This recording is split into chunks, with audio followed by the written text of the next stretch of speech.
Hey, welcome to Chapter 8 of On the Heavenly Spheres with Helena Avalar and Luis Ribeiro. This is a reading out loud, so get your book, open it up to page 116, and let's get going.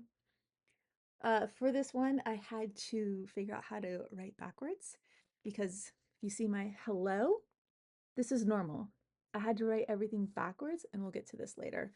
So my handwriting is atrocious because it's backwards. It's not good in the first place, but oof. Okay, we are doing this chapter that starts with representing aspects in the horoscope.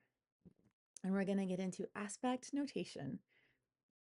To facilitate representation, aspects have specific symbols that derive from the geometry that is associated with each. The conjunction is represented by the circle with a single line signifying reunion. The opposition is represented by two opposing circles united by a line. Signifying reunion. Wait a minute. I lost my line.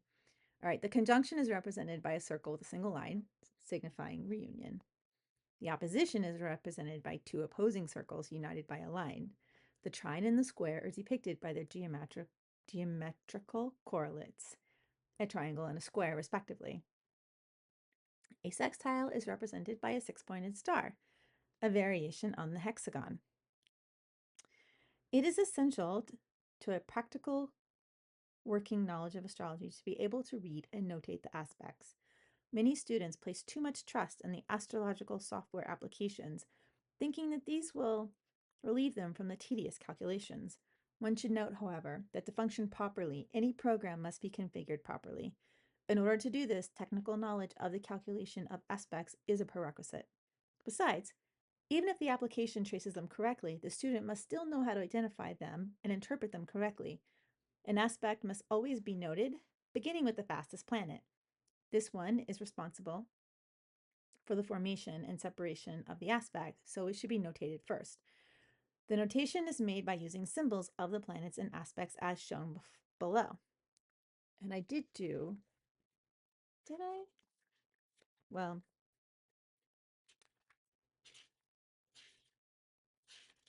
yeah. But this one, you can see how I was playing around with which way to make the conjunction go. So I had to write it backwards. But that's opposition, trine, square, sextile, and conjunction at the bottom. Okay, let's see. For example, let's take a square between Venus and the moon. Since the moon is faster than Venus, it is the moon that forms a square. A square. The notation is made by writing the symbol of the moon followed by the symbol of the aspect and then of Venus. And it looks like moon square Venus. A less correct notation is used if the aspect is written like this: Venus square the sun. But Venus is slower, so it is not actually doing the square. It's the moon that's the faster planet. So moon first. If the aspect is applying, it is added to the end. And if it's separating, it is added. An S is added. An A is added for applying and an S for separating. And I've never actually really seen that before this book. For example, Mars applies to a sextile of Saturn. And there is Mars, sextile Saturn. Oh, look, it's applying. Backwards A's are interesting. The sun separates from the opposition to Jupiter. Sun opposing Jupiter. Oh, I had to write Jupiter twice because I did so bad with it. Sextile. I was channeling my inner 5-year-old when I was writing the S backwards. That was fun. Okay. A guide for mapping aspects in a chart. Step 1, identifying the aspects. Start with the fastest planet, the moon. Look at its degree and minute and note the range of its orb. This is done by subtracting and adding to its position the value of its allowed orb, 12 degrees in case of the moon.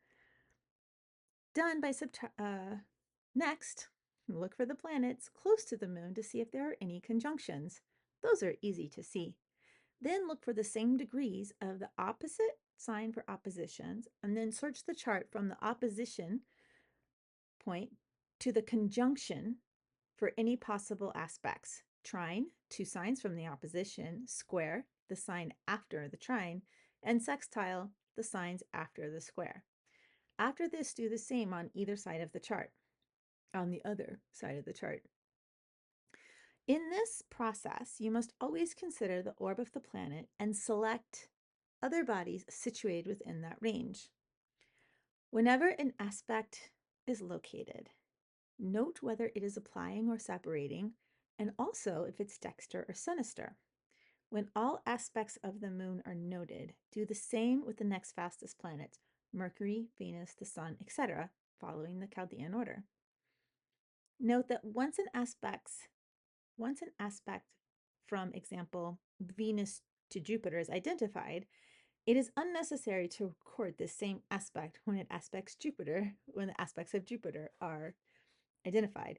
This way, the farther along one proceeds in the order of planets, it is necessary only to note the aspects of the slower planets, avoiding any duplications. Recall once more that a conjunction occurs in the same sign and is easy to spot. 2. An opposition occurs between opposing signs 6 signs away, across the chart, and does not create aspects. Nope, sorry. It is easy to detect. The opposition is easy to detect. But number 3, a sign next to the opposition is inconjunct and does not create aspects. That's why I usually have a little thing. Okay. 4, the trine occurs between signs of the same element 4 signs away. 5, the square occurs between signs of the same mode 3 signs away. 6, the sextile occurs between signs of the same gender 2 signs away. The sign adjacent to that of the planet is also inconjunct, as it does not create aspects. Look for out of sign aspects. If the planet is at the beginning or an end of a sign, it is likely that it may form an aspect outside of the expected signs. The student should pay special attention because in these cases, it's in orb, but not in aspectual sign. Step 2, mapping the aspects. An aspect can be represented in a chart by colored lines. This step is optional since it's a matter of visual preference. Some people do not illustrate the aspects in a chart, preferring only to identify them in the moment. The ideal is to identify the aspects yourself and avoid the aspect lines in the center of the chart. Having said that, there's no standard for illustrating the aspects, so we suggest the following. The tension and conflict indicating aspects, squares, and oppositions should be drawn in red. The harmonic aspects, trine and sextile, should be drawn in blue. Turn the page. Da, da, da, All right. In order to distinguish between applying and separating aspects, you can use a dashed line for separating aspects or an uninterrupted line for applying aspects. If color is not used, then a dashed line may be used for opposition and square, and an uninterrupted line may be used for trine and sextile. In this case, however, you should not distinguish between applying applications from separations.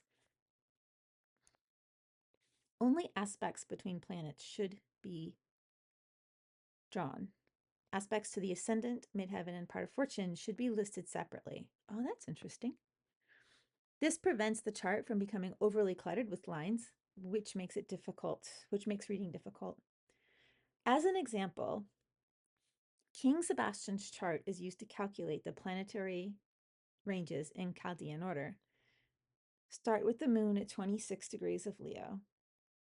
The range of its orb will run from 14, 12 before, and 8 Virgo, 12 after. Excuse me. Then look for the planets that lie within this orb or its rays. There are no planets near the moon, therefore we start at the opposite sign, Aquarius. There are 3 planetary candidates to the opposition of the moon. Mercury at 22, Mars at 14, and Sun at 10. the orb of the moon reaches to 14 degrees. Thus, only Mercury and Mars are within the rays of the opposition. We have, therefore, oh no, oh, excuse me. We have, therefore, two oppositions, the moon to Mercury and the moon to Mars. Since the moon is at 26 degrees, it has passed the exact degrees of Mercury, and the aspect is separating. Mercury is retrograde and therefore also separates from the moon, a mutual separation. Since the distance between both planets is 4 degrees and its orb of Mercury is 7, then the aspect is mutual. Yes, the aspect to Mars is also separating since it's even farther from the moon to Mercury. However, the distance between them is 11 degrees and 28 minutes. This is a separating aspect very close to the limit, whereby the orb of Mars does not touch the moon, so it's a very weak aspect of little note in the chart. The remaining planets are in positions without an aspect. Venus and Saturn are in signs adjacent to the opposition. And Jupiter is totally out of orb to form any aspect. Sorry. Note the aspects in this way. I'm just going to do this. It's going to be backwards. See the moon? Opposite Mars. Opposite Mercury. Separating. Next is Mercury, the second fastest planet. At 22 degrees Aquarius 13 minutes, its orb extends from 15 degrees 13 minutes to 29 degrees and 13 minutes of the sign, 7 before and after. In the same sign, we find Mars and the Sun. Although the orb of Mercury does not reach these planets' positions, keep in mind that their orbs are much larger. The distance from Mercury to Mars is 7 degrees and 4 minutes, and slightly out of orb from Mercury at 7 degrees, but within the orb of Mars of 8. Therefore, we have a Mercury-Mars conjunction, but Mercury is retrograde and it is moving toward Mars, while Mars in direct motion is moving towards Mercury. So in this case, we have a mutual application. Although Mars is not within orb of Mercury, the difference is so very close at 4 minutes, and the planets are approaching one another, which gives the aspect great power. The Sun, with its 15-degree orb, also reaches Mercury, forming a conjunction. Dang, I was going to do more tonight, but I don't think I can get past the second one. Sorry. It's a weaker conjunction than that of Mars because the distance is even larger, but it's also a mutual application. As two other aspects the moon was considered, Venus and Saturn are adjacent signs and therefore without mutual aspect, and Jupiter is out of orb for a trine. Note the aspects this way. There's a little Mercury sign, glyph, conjunct the Sun with a little A for applying, and the Mercury conjunct Mars with an A for applying. Venus, which is the next speed, is at 10 degrees of Capricorn in 39 minutes, and its orb runs from 3 degrees 39 minutes to 17 degrees 39 minutes. There are no planets next to Venus to form a conjunction, no planets in opposition. The Sun, Mars, and Mercury are in an adjacent sign and do not form an aspect.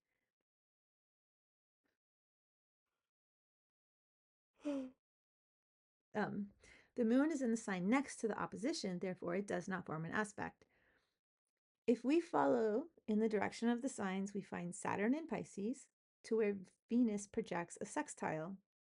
Saturn is at 14 degrees and 14 minutes of the sign, and therefore within the rays of Venus. In turn, Saturn also touches Venus with its orb. We therefore have a Venus-Saturn sextile. In an applying aspect, because Venus, the faster planet, is approaching an exact aspect to Saturn. Because Venus projects a sextile in the order of signs, it's also a sinister aspect. Left-handed, left side. Okay. If we look in the direction contrary to the order of the signs, we find Jupiter at 4 degrees Libra, 40 minutes, and Venus in Capricorn projects a dexter square. Jupiter is within the rays of Venus, which runs to 3 degrees and 39 minutes, and then also touches it within its own orb, which runs 13 degrees to 40 minutes. There is, therefore, a square between both planets. The aspect is separating because Venus is 10 degrees in front of Jupiter and is faster. And we note the aspects this way. Okay. The sun is at 10 degrees Aquarius, and its orb runs from 25 degrees Capricorn to 25 degrees Aquarius. In Aquarius, we also find Mercury, whose conjunction to the sun was already identified, and Mars at 15 degrees and 9 minutes. Mars and the sun are within each other's orb and form a conjunction because they are only 5 degrees and 9 minutes apart. Since the sun is faster and approaching Mars, the conjunction is applying. In the opposite sign is the moon, whose aspects we've already considered. Venus and Saturn in conjunct signs and form no aspect with the sun, but Venus has already been considered, but not Saturn. Jupiter is in Libra, a sign of the same element as Aquarius, allowing the possibility of a trine with the sun. Since Jupiter is at 4 degrees and 40 minutes and the sun is at 10 degrees exact, we find that they are within each other's orb, which confirms a trine between them. The aspect is separating because the sun, the faster of the two, is ahead of Jupiter.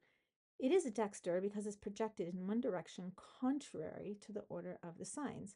Note the aspects in this way. I hope you guys have the book and you're reading along, but just in case. There's that part. Next, turn to Mars at 15 degrees Aquarius and 9 minutes, whose orb runs from 7 degrees 9 minutes to 22 degrees 9 minutes of the sign. Since we noted all the aspects of the planets faster than Mars, it's only necessary now to look from Mars to Jupiter and Saturn, which are slower. Saturn is in the adjacent sign, and therefore no aspects are formed. Jupiter is in Libra, where Mars projects a trine. However, Mars's orb does not reach Jupiter, and Jupiter's orb extends to 12 degrees 40 minutes and does not reach Mars. Thus, no aspect is formed.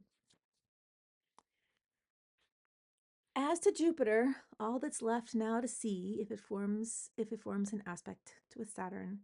Since they are in conjunct signs in this chart, there's no aspect between them. The aspects between Saturn and the other planets have already been considered. There are no feral planets because all the planets are involved in an aspect. Next, check to see if there are any planets that are void of course. For this, we only need to see if there are any applying aspects. The moon has 2 separating aspects, but no applying ones. It is therefore void.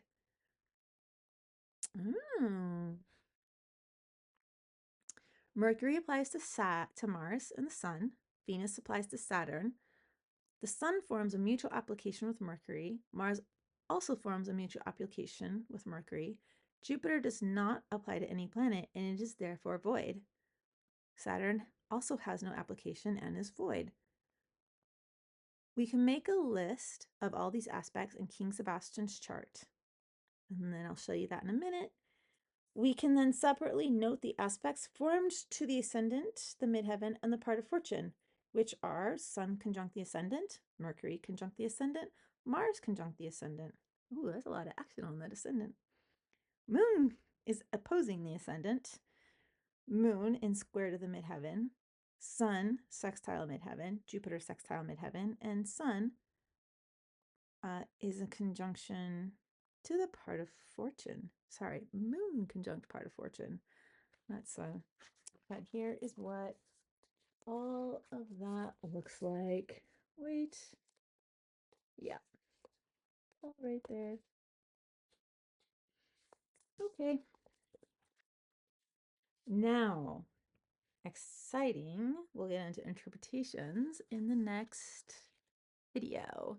Thank you for joining me on this lovely, very long-winded, winded tour through this book. One word at a time, read out loud. Thank you. See you in the next video.